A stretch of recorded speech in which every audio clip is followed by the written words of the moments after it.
Rabbi, so welcome back to Yerushalmi Eruvin. We're holding some of the base. Now, we did halacha test yesterday. We're up to the Gemara on it. Just to say, we were discussing in the halacha there about opening a door in the street in Yerushalmi, and then the question is where the lock is, and so on. Now, the Bavli asks, now Yerushalmi was surrounded by a wall. The walls were locked at night. So when Torah had a din of a private domain, not the street. Only b'drabanan, it was maybe a Carmelis. And yet the Chachamim are asking Rav Meir from various stories here. He's talking about carrying from a house to a street, but basically what wants to say over there, the story in our Mishnah was talking about after the breaches, the walls were breached. So Yerushalmi didn't have a din of Rosh Hashanah anymore. Okay, we're up to the Gemara here. Yeah, Rav Achad v'Achinna v'Shankar ein halacha Rav Meir. Halacha is not like Rav Meir, who forbade you to stand in one domain and carry an item in another domain. Allah says Chachamim will allow it. Now, according to Meir, whenever there's no shield, which is required, but there's like a thickness in the wall to make up the shear, it's as if it's engraved. Basically, you've got the shear. So a hole in a wall above 10, which hasn't got 4x4, but if the thickness of the wall is enough to create a 4x4, then that hole is considered a private domain. Yes, so now everyone is going to discuss from Meir connection to our Mishnah. Rav Abba Papaboy, Lama Avad. For what situation does Rav Meir that Rav Meir considers a wall as if it's holed out, as it were, to create a shear of 4x4 tvachim to be considered Rosh Hashanah? Does he hold begomum? So that means in a situation where, let's say, one side of the hole was already 4x4 tvachim, and you're just pushing it out, creating more, or maybe he held but Nakov, even if there was only a tiny hole, and we sort of expand it in all sides to make a 4x4, not only all the way along, but all the way round it as well. Do you understand? So do you need at least 4x4 in one area, and you can extend it, or can you have a tiny hole and extend it outwards? In Tima Begomum, if you're going to tell me that where there's one tiny hole, so on one side you've got already a shear of 4x4, and that's when he holds Chokik the Hashlim, then I feel even if the whole of the lock is above 10 Fachim from the ground, it's a Mokim Patur, and therefore Mutter, then the person in the street will be allowed to take a key from there and put it back in the lock.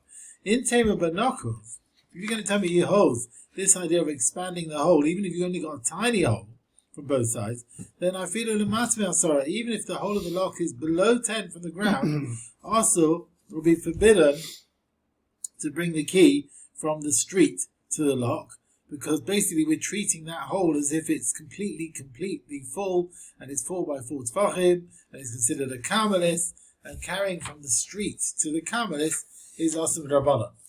So the Gemara brings a brisa now to try and work out the answer. Pesach Ganos. Now you have these massive gardens, and you have an entrance which you would go from the street into this garden. Now this garden might be massive, right? It might be the size of a carpet field, like a very big public area. Now in front of the entrance, there's a small little gatehouse, which opens inwards into the garden. It's considered a private domain. Now mibiflim, if that gatehouse is within the garden, you're allowed to stand inside and open and lock the door of the garden. If the gatehouse is mibachutz, on the outer side of the garden, facing the street, you can open and close the door from the outside. If there was a gatehouse, mikan or mikan, from two sides of the door, from the inside and the outside, then you can open the lock from both sides. If, however, there is no gatehouse, not from the inside, not from the outside, you take the key, you put it in the lock from before Shabbos, and then you're allowed to open and lock the door on Shabbos by leaving the key inside. And then you can put the key in, leave it in its lock. When do we say you can't take the key from the lock? When the lock is above 10 from the ground. So then, the whole of the lock has got a din sh'sa yachid, because we open up part of the wall. If the lock was below 10, then it's got a din of Carmelis. You don't need to leave the key or Shabbos in the lock. You can take the key as mafterach mitocha eskufa. You can take the key from that sort of threshold area, which is also Kabbalist. Or poseach v'noel, you can open and lock the door. Or manicha, and you leave it on that threshold there. You leave it there. Divrei Reb Meir. That's the view of Reb Meir. He holds chokin hashim, and you can just take it from the lock and leave it there. But Chachamim Omrim was that even though afapi shamad or lemala basar tachim, though it's above 10, it's not rishus yachid. It's mak b'tor. Therefore, maybe a mafterach me'erev Shabbos, you can bring the key from before Shabbos, leave it nearby, and on Shabbos you can take the key from there, poseach, and open the door.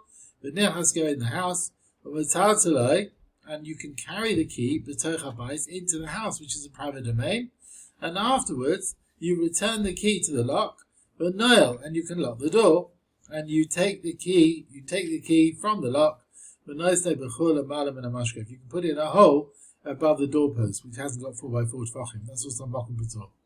If, however, the hole above the doorpost was the width of 4x4 tefachim, then it's a private domain. Also, you cannot take the key out of the lock and leave it there, even though the hole of the lock is a makom b'tor. You're not allowed to carry from one domain to another, even if the item is resting in a makom b'tor halfway through. Yeah, as we said like yesterday, we're worried you'll take it straight from one rishus to another, so you can't take it from the house to a makom b'tor in order to take it to rishus rabbim. So here as well, since the lock was on Erev Shabbos in the sort of Kabbalist area, the threshold area, you're not allowed to go and take it to the hole which is above the doorpost, which is a private domain, through the lock, which is a makom b'tor. And now the Gemara says that the suffix earlier on is actually answered from this brisa. We had the question about goymem. Do we extend 4x4 all the way along, or do we start with a little hole, or do we need to start with 4x4? So he says, Rameh says in the brisa, if the lock is above 10, it's got a din rishus yachid, because chaykin lahashlim. We imagine like you open it all up, right? Hadar Amra, this tells me Tanakov of a Rameh. Rameh treats it like a hole. He holds chaykin lahashlim even if you only start with a tiny hole from both sides. Yeah, got a hole in the door, a tiny hole from both sides. We expand it to make a bigger area, and usually a hole in a lock is not 4x4 tvachim from all sides. Now, after the Gemara brings the brisa to work out our answer, it talks about one point in it. Now, the first part of the brisa said, the door of the garden, which has got a base char like a gatehouse on the inside, you can open it and close it from the inside. If it's on the outside, you can open and close it from the outside. I understand why outside the garden you need a gatehouse. When it's open and closed, you lock it, close it from the outside. Because there's no gatehouse. You cannot take the key from the street and put it in the hole of the lock. Why? There's no gatehouse. Why not? So you can't take it from the street and put it in the house. But why? Why from the inside of the garden? Why do you need a gatehouse there when it's open? You're opening and locking it from the inside. Why do you need a gatehouse? So he says the issue to carry from the garden, which is a big garden. Remember I said it's based on Chaim, into the lock. That's the problem. Because, remember, it's like a carpet, it's like a carpet. We're talking about a garden, which is a very big garden. And that's the problem. Because were it not for that, just like two domains cannot use one domain, so you can't carry from one courtyard to another courtyard without them making Eruv Chaseros, even though the house and the courtyard are Rishus Yachid.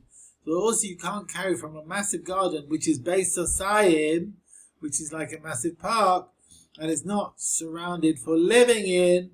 You cannot carry from there into a lock through, which is considered a Rishus Yachid. Okay? Halacha Yud. Now we're still talking about closing doors on Shabbos. And we're talking about bolts. Now what they used to do, they would take a bolt and then maybe they would sort of take it out and stick it in the door, stick it in the wall for the time being. The problem of boina, neger, sheyesh b'roshei klusura. So what is this? It's some sort of bolt. They call it a bolt, which has got, on the top of it, it's got like a handle. And when you like take it out of the hole in the wall or whatever it is, it's got some sort of cluster at one end. And apart from you can use it for locking the door, you can also use it for grinding your spices. Rabbi Eliezer forbids you to lock the door on Shabbos because of Boineg. Rabbi Yosef Maser, Rabbi Yosef allows it. Rabbi Eliezer, Master shall basic lesson the Shulim Tiberia, where there was some sort of lock there, and in the beginning I know again by Heta, they used to lock the door on Shabbos. They forbade it, they forbade it. From here we learn, like I've said, that you're not allowed to use this bolt in order to lock the door. Rabbi Yosef said that wasn't the story, it's the other way around. They had a problem, they used to treat it as forbidden. And the Chachamim came and allowed it. So we can learn like what I want to say. Nega, this sort of bolt as it were, yeah? Which doesn't have this big cluster thing at the end. Hanigra. It's like a knob. A knob of some kind. Hanigra, which is dragging on the ground. So it's tied to the door. It's not hanging in the air. Sometimes it would be tied and hanging and, it's made to open and close. But here, it's not hanging in the air. It's a very long rope, so it's dragging on the ground. Right? So usually, the Rabbi Eliezer holds, look, it's made for closing the door. So don't use it unless it's like tied to the door. Right? So let's see. No, you can lock this door when it's dragging in the Mikdash, because then it's Rabbanon and no Gezer in the Beis Mikdash. But not in the rest of the country. It's dragging, it doesn't look like it's tied, and therefore it looks like binyan. But munach, and if it's lying on the ground and it's not tied, kan also, it's forbidden everywhere. Rabbi Yehuda said, hamunach, if it's lying down muta, it's permitted b'mikdash, because it's not considered binyan on the Torah. But hanigrar, if it's dragging on the ground, it's tied to the door, it's permitted to do it even b'mdina, even in the rest of the country. Okay. So the first half of our mission got machlokes about this thing with a big cluster at the end. Apart from the use of locking the door, you can use it as a mortar as well for grinding your spices. The one who allows you to use the lock with this cluster at the end, because he holds Isis Anega, he makes the bolt tafel lakustra, secondary to this pestle as well. Is that what they call it? The grinder? They call it a knob. A knob? Yeah. We're talking about grinder. Well, it's the same thing, isn't it? Okay. So he says it's secondary to the use as a grinder. That is the main use. Therefore, it's considered a stam keli, where you're allowed to use it as a bolt, even if it's not tied. But kedivrei ha'isa, the one who forbids you to lock the door with this thing, that's Rabbi Eliezer, he holds isa klustra tafel nega, the bolt is the main thing, not the actual grinder element. Ezo nega, what is this nega, this bolt that's dragging? Then I can't forbid it. Rabbi Yehuda allows it. Rabbi Yochanan, it's kosher, it may be tied to the door, it's not dragging in the air, and it's sort of dragging completely on the ground. Rabbi Yochanan, Chilfa pushed me, he showed me, Naga, the bolt as it were, shall base Rebbe, kosher, it was tied to the door with a rope. And they used it, even though it was not. It was dragging on the ground, it wasn't hanging in the air. And that's like Yehuda in our Mishnah, he allows us to use it even though it's not dragging. Now, in Masechet Shabbos, there's machlokes about a window, let's say a board, or something you close a window. According to Rabbi Eliezer, if it's like a window close thing, if it's tied and hanging in the air, you're allowed to close the window. And the Chachamim held, whether it's tied and hanging or not, you can close the window. So we're going to bring another thing from Rabbi Yochanan, which connects the machlokes, the Mishnah, with the Mishnah and our Mishnah. Rabbi Yochanan, Asi dechida dahacha, kistaba de tamam. So the Tana in our Mishnah, that's Rabbi Yehuda, who allows you to use the bolt, which is tied even though it's not hanging, fits in with the Tana in the Mishnah there, which is the Chachamim, who allow you to close the window when it's tied, even if it's not hanging. But the dechida de tamam, and the individual Tana in the Mishnah there, which is Rabbi Eliezer, who did not allow you to close the window unless it's tied and hanging in the air, that fits in with the Tana that's learned in our Mishnah, which is the Tana Kama, that they don't allow you to close the door unless it's tied and hanging. Rabbi Yosef Bai Kum Rabbi Yirmi, he asked, Hey Chavdin Uvda, how do we paskin? Amale, he said to him, Min da Amar Rabbi Yochanan said, Meshchani Chepa Verani Shabez Rabbi Chilfi pushed me, and he showed me Bez Rabbi, Shei Kasha, there it was tied with a string, a rope, and they used it on Shabbos, Api Shahaya, it was dragging, and it wasn't hanging. Da Amar, this tells me, Rabbi Yehuda, we're lenient, you can use it if it's tied and not hanging, Ovdin, and that's what we do. Also, Rav Huna Shem Shmuel, Halacha Rabbi Yehuda. Halacha like Rabbi Yehuda, you're allowed to use the bolt, which is tied in there, it's not hanging, Ad Shehei Kasha Badeles, until it is actually tied on the door itself. 1 second. He's going to be tied to the door itself, right? It's noticeable that you're using it for the door. But if it's tied to the door post and not the door, you can't use it on Shabbos. Rabbi Yanai Chamod Ravami, the father-in-law of Ravami, he said, the fact that Rabbi Yehuda allowed, even when it's dragging on the ground, it's going to be tied to the door, but it's something which is strong, that holds it. If it was hanging, it would hold it. If, however, it was something which couldn't hold it, if it was hanging in the air, a bit of reed or something, you can't use it. Because that's a weakness. That's not very strong, as if it's not here. So it's like one which is on the ground. Nagra de Rebbe, Elazar, Kata Begemi. The bolt of Rebbe Elazar was tied with like a reed or whatever. He held even a little connection is good enough. Nishmat, if the rope got torn and the bolt is now nishmat, it's fallen onto the ground, also you can't use it. Nikmaz, now if you put it in the hole, it goes the whole thickness of the hole and it goes back into the ground under the doorpost. It's more like bainer. You sort of fit it in and it goes down and down into the ground. That's a lot more like bainer. You can take the bolt and put it into the hole, with the tips of your fingers through tap. Don't put it normally, do it in the shinoi to make it noticeable. It shouldn't look like building. Now, we spoke about this bolt which is dragging, and it's also brought in the Masechet Shabbos. Now, after that sugya, it's really at least connected to the Gemara there, because we brought the sugya in Shabbos, we're bringing the piece that's really connected there. There's machlokes about covering kalim which don't have a handle, like a pit cover which hasn't got a handle. Can you take it on Shabbos? He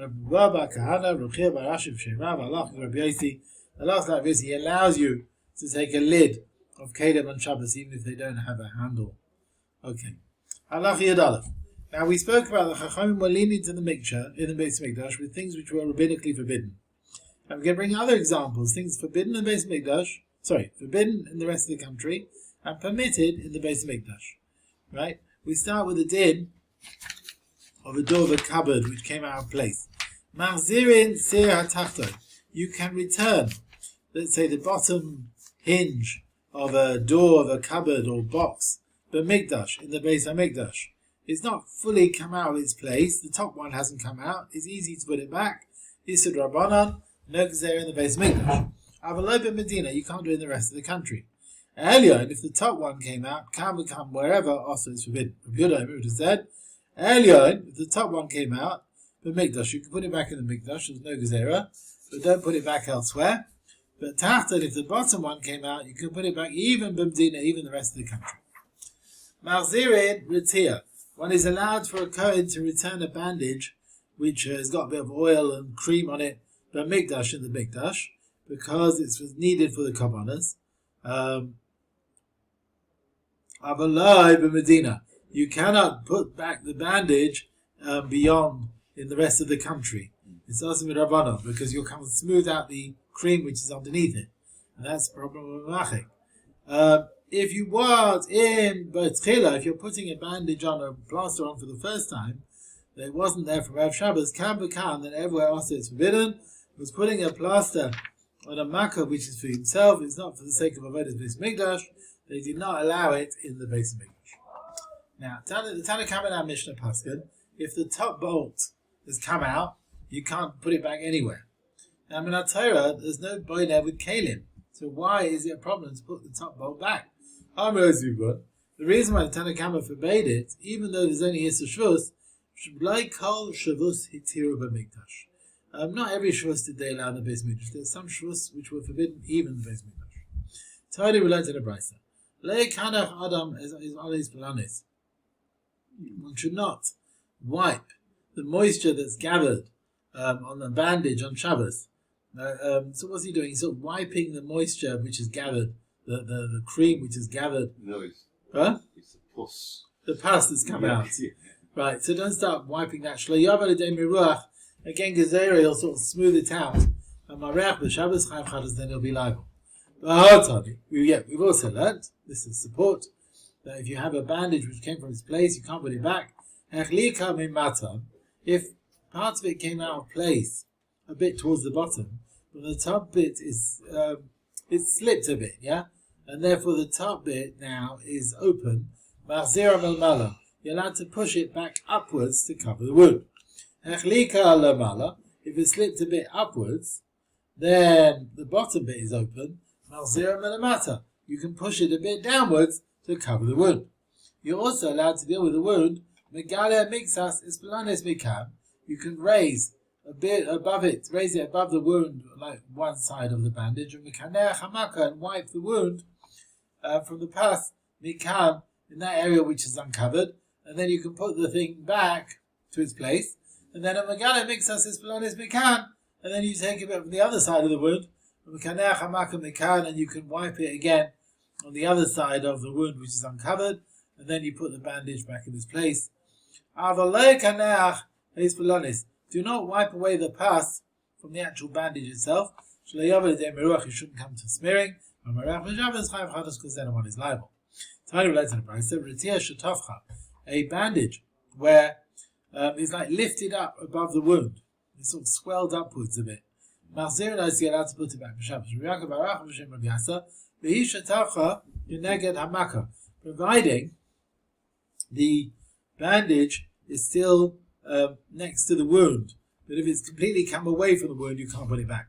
We've also learned if the bandage moved away downwards, and you can push it upwards to put it back. And if it slipped upwards, you can push it downwards.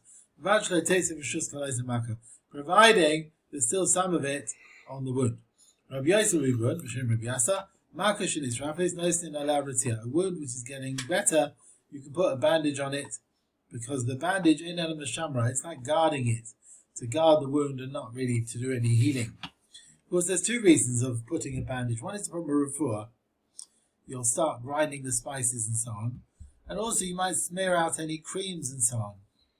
Rabbi Yossi learns that's all very well when it's like an open wound to heal it, because you're very worried about it and you might start grinding or mamachek.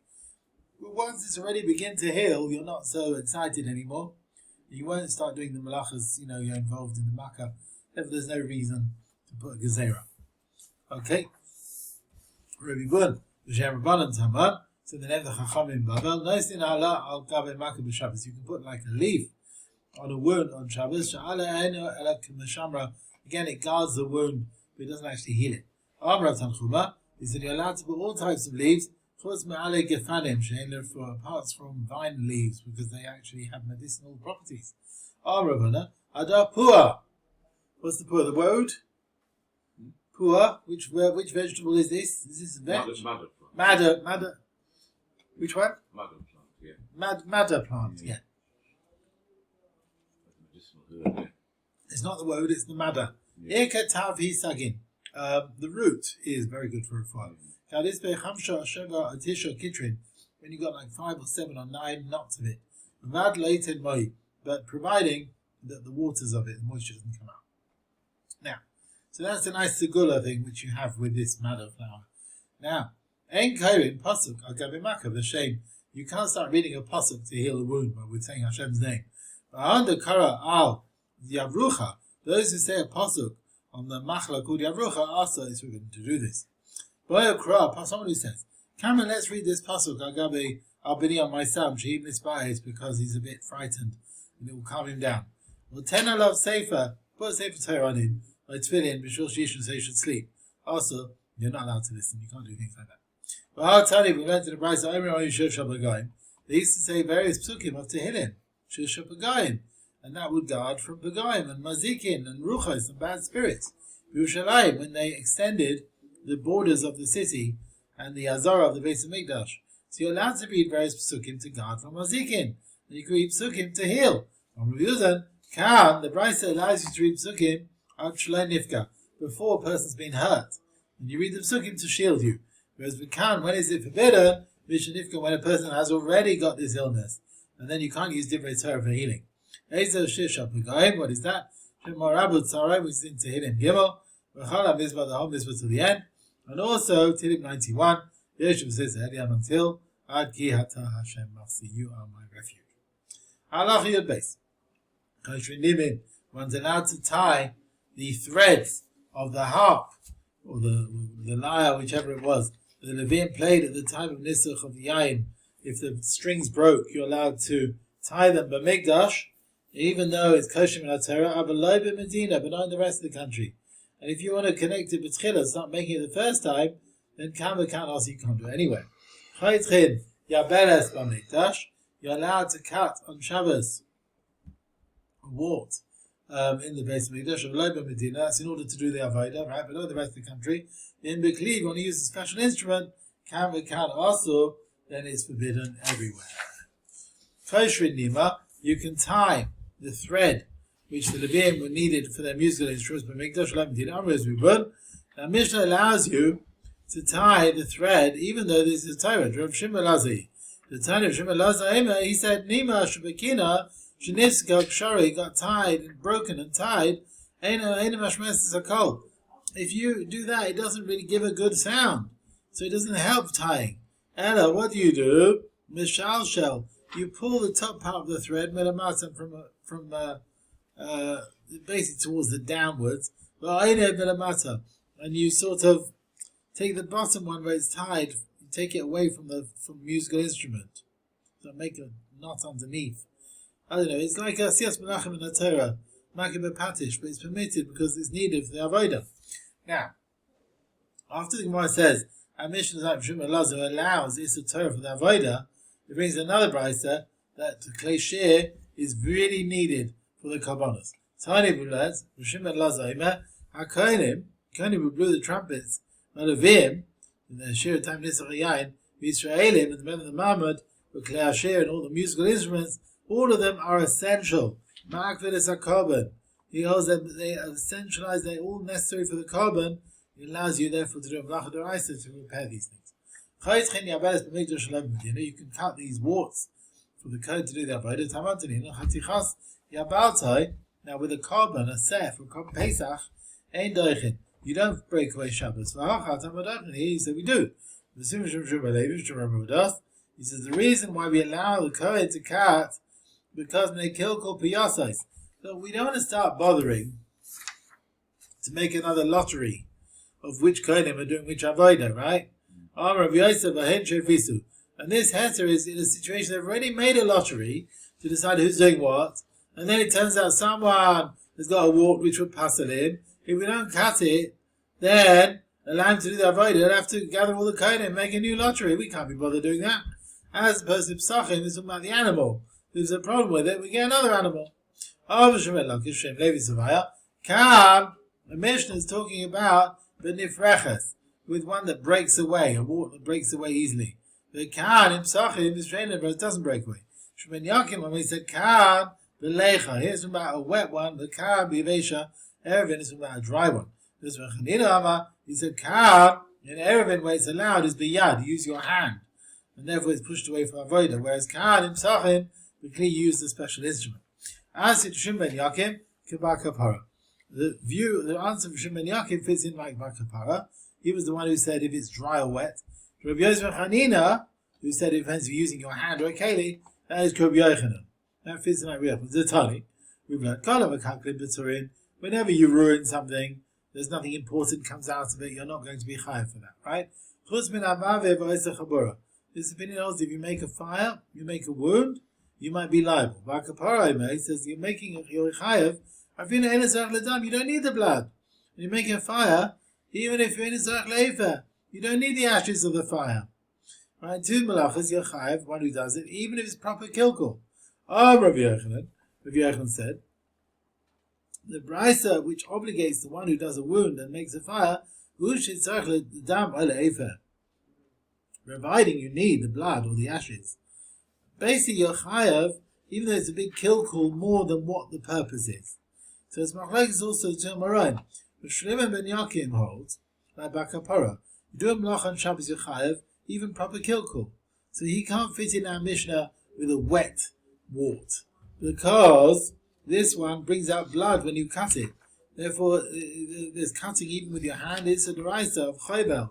There's also even the Beis Mikdash, because melacha of chayvel, of damaging, causing bleeding, it's no difference if it's done with your hand or a keli. And therefore, he learns the Mishnah is talking about a dry one, which doesn't produce any blood anymore. Okay, and the whole issa to cut it is because melacha's geizes, or shearing. That's the problem. Therefore, cutting with your hand is only shavus, but it's Mikdash is permitted. Mr. Chanina, however, holds like Rav Yochanan. You're not chayav for making a wound on Shabbos unless you need the blood coming out. So he learns Mishnah is talking about even a case where it's a wet wart, and cutting it you don't need the blood which comes from it, so you can't be a chayav chovel. Only a problem with geizes. If you do it with your hand, there's no problem. It's only a shavus, and it's permitted for the sake of avodah. Another answer to the steer of the Mishnah is Rav Chanina, the Shem Rav Yochanan. Can both cases Mishnah Eruvin Daf Beleicha Nankiyamin, talking about a wet one. Who Yitzchok ledam. The Mishnah is Tzachim, talking about a case where you need the blood coming from the cutting, and therefore cutting the wart. There's the Torah of Chayvel. It's not pushed away because of the carbon. Whereas Mishnah Eruvin is talking about a case where you don't need the blood. And that's like if you're Rabbi Yochanan, there's no issur because of Chayvel. It's a problem of geizes. If you do it with your hand, there's no problem of shavus, no problem of geizes, and it's pushed away for the sake of a carbon. Therefore, the Mishnah says you're allowed to cut the wart for the sake of avodah if you do it with your hand. Halacha Yud Gimel. Cohen shalaka be'etzbai. A Cohen who has a wound in his finger. What are we going to do? I don't know if we'll manage. Cohen shalaka be'etzbai. Kohen chalav gami. You can tie a string, a rubber or something, a reed, the mikdash, in the base mikdash, because you need it for the avodah. You can't show this wound at the time of avodah. Avalobim Medina, but not the rest of the country. If you want to do it on your makkah lahitzi dam, you want to sort of do it to cause blood to come out, can't become ulcers within everywhere. Boy skin, we can grind salt, melach agabe akevesh, put it on the ramp of the mizbeach. B'shul shalayachlik, so the Kohen shouldn't slip, but you can't do the rest of the country. Mamalin mibar hagola, you can fill up water. There was a special well which was in Lishkas Hazara.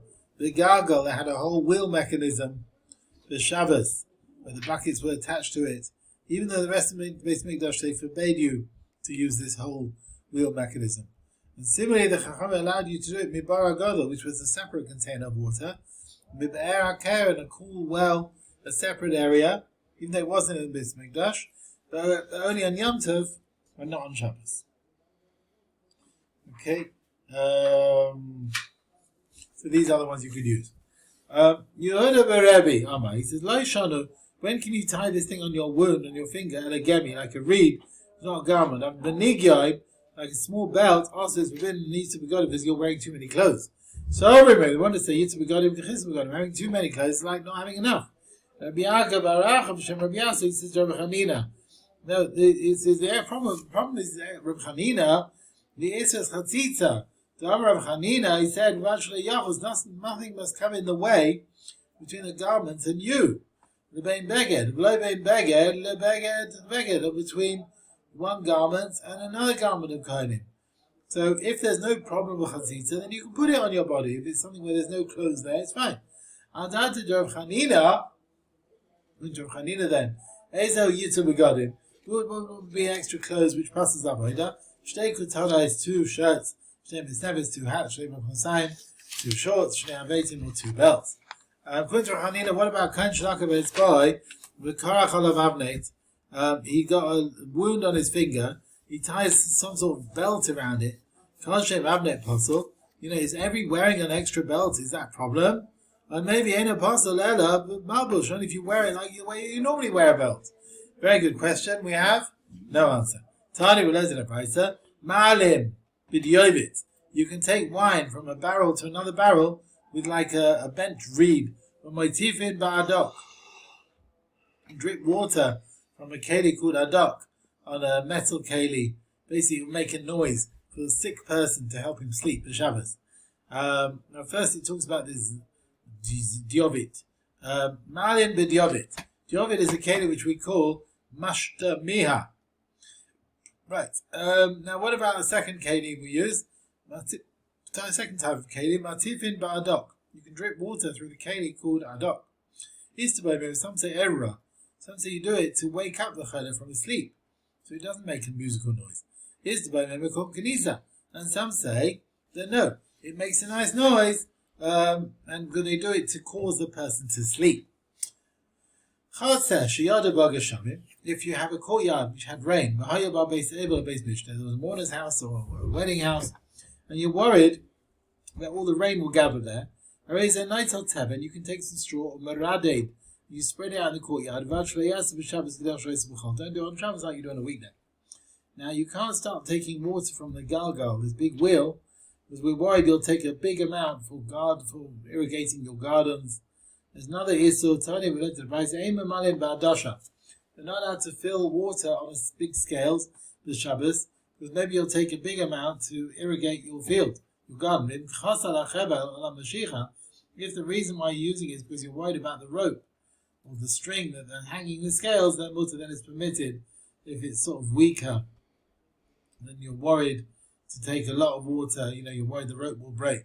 So then you can take some water on the scales. So various wells that were permitted to be used. Why did they allow you to use barakah, this cold well, the galgal b'yamtov, whereas the other wells, they didn't allow you? They went out from exile, from Babel. They camped next to this well. This Nevi'im made a takana. They always been allowed to use this water from this well. But not every well they allowed. That particular one. Only that one where they were camped, the Chachamim allowed you to use it. Now, the following Gemara actually belongs to Daf Beis, but we bring it here because it's connected to our sugya. Now, the Chachamim were lenient with mechitzas. Remember, for the Oida Regalim coming to Yerushalmi. Remember, they had the little boards around the well so the animals could come in. Various boards they put at various intervals around the well for Oida Regalim. Just like you say in our Mishnah that taking the water from the well on Yom Tov,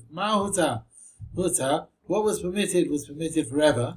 The Chai says, same thing, drawing water from the Be'er which has these boards around it. It wasn't just for Eile Regalim, it was permitted for always. Masha Huta is permitted for always. Halacha Yadalet. Now, okay, the last case of the Issa Shus which is permitted in Mikdash is taking Tumah from the Mikdash. Now, there are 8 types of Shrotzim that they're dead creatures are Metame. Right? If one of the 8 dies in the base of Mikdash, we have to take it out. You cannot leave it there. And there's a difference between how to take a sheretz if it's a weekday on Shabbos, because on Shabbos there's Isur Rabbanan. It's a dead sheretz, it's not fitting for anything, it's muksa. So sheretz shenimsa b'mikdash, Cohen can take it out, behem yonai, maybe with his belt. It's metame his belt, he doesn't wait to start looking for something else. We don't want to delay it, we want to take it out as soon as possible. That's the view of Rabbi Yechon Breaker. He can't take it with his hands, it will become tummy, so he has to use his belt. Rabbi Yehuda said, it's fast shot 8. You can take it with tongs of wood, which doesn't receive tumah, but not a belt which receives tumah.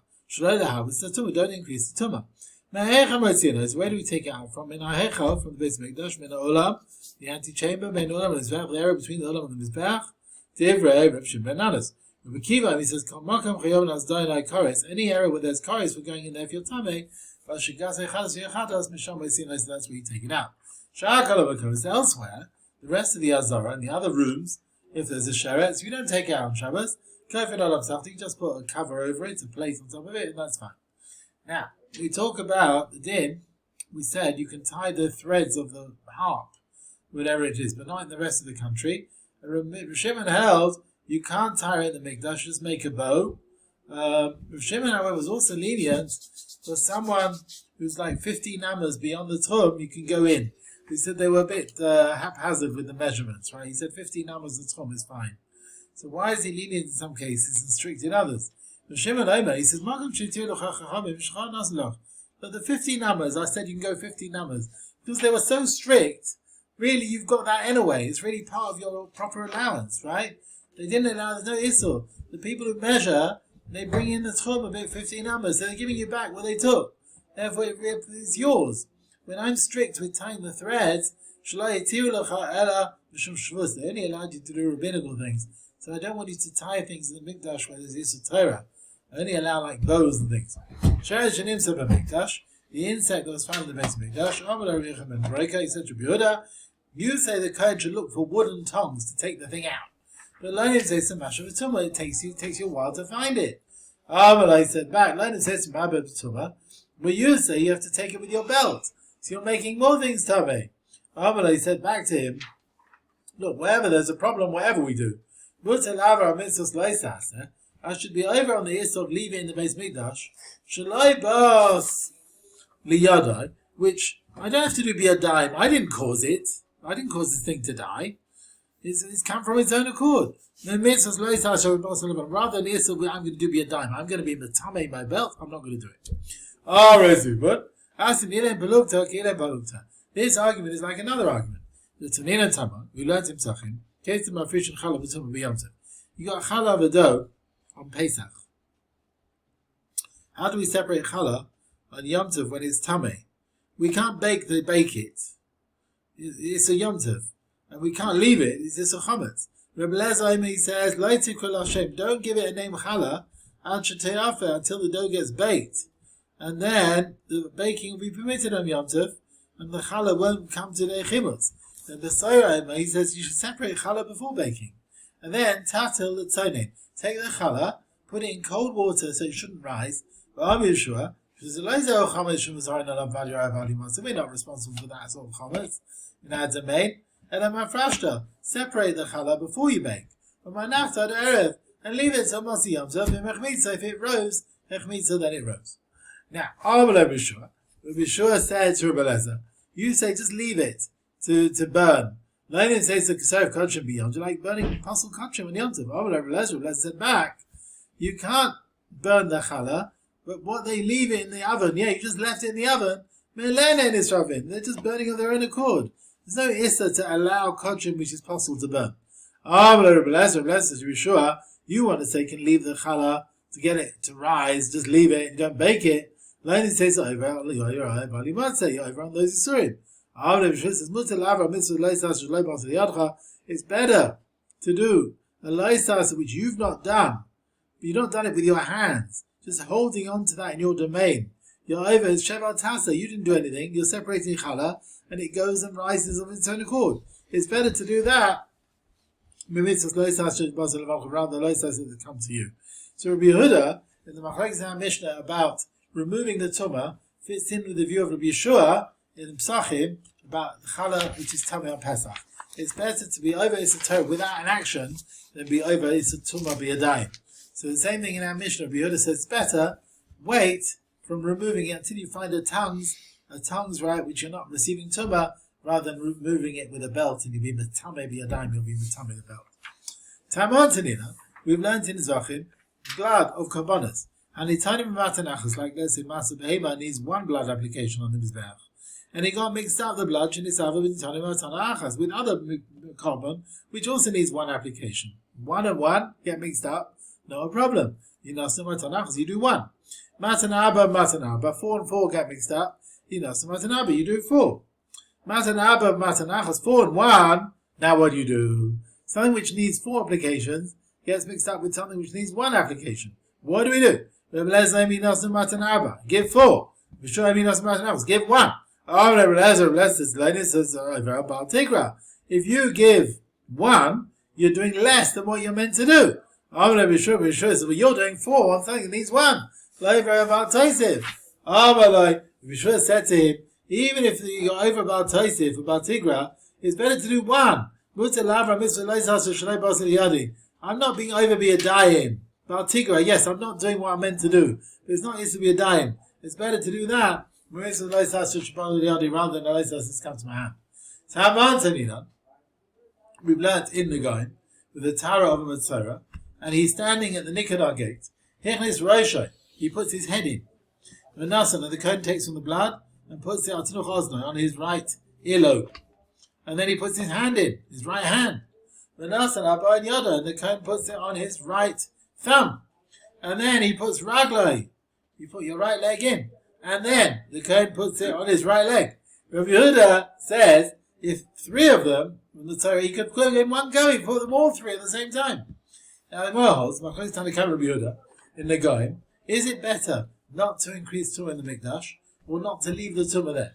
So Mechava Shidas Rabbanon, we have a Sira in the view of the Chachamim in the Goyim goes against the view in our Mishnah, which is Riyachim and Breaker. Tamad Amrin, in the Goyim they say, Asa Laharim, don't increase Tumah in the Beis Mikdash. So Matzorah, don't put all three in one go. But in our Mishnah, Riyachim and Breaker Omer, he says, Mutter, you're allowed to increase Tumah in the Mikdash and use your belt. Tamad, Gemara answers, over there, in the Goyim, why they forbid the Matzorah to do all three in one go, is the reason is Shema Yachas Reish Ruba, he might took his whole body into the Zorah, but he honors Kares to get Kares.